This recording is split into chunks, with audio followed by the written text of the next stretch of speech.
Të nderuar gjyqtar, me lejoni të përsëris një të vërtet përjetshme.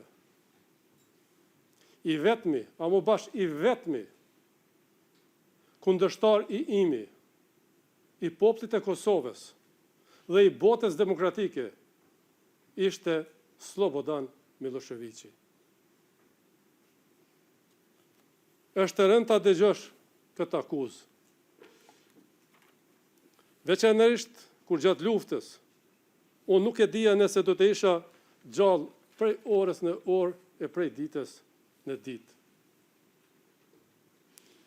Unë nuk isha i sigurt nëse do të shisha familjen time, gruan time e djalin e sapo lindur.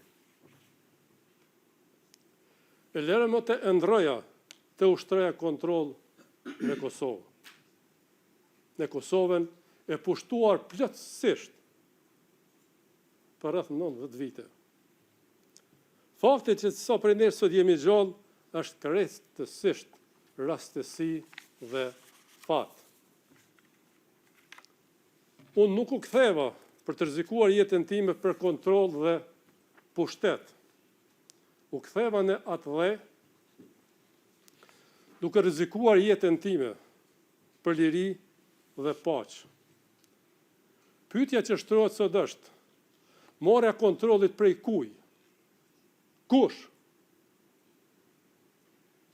E vërtetë është se kontrolli dhe pushteti ishin plotësisht, ama plotësisht në gjithë territorin e Kosovës në duart e hekurta të Slobodan Miloševićit. As kuj tjetër. Shqiptarët nuk ushtronin pushtet, është paradoksale. Ata shtypeshin nga pushteti i Slobodan Miloševićit. Misioni ynë si popull ishte i qartë: mbijetesa, liria dhe paqja. Unë nuk isha fare iluzione.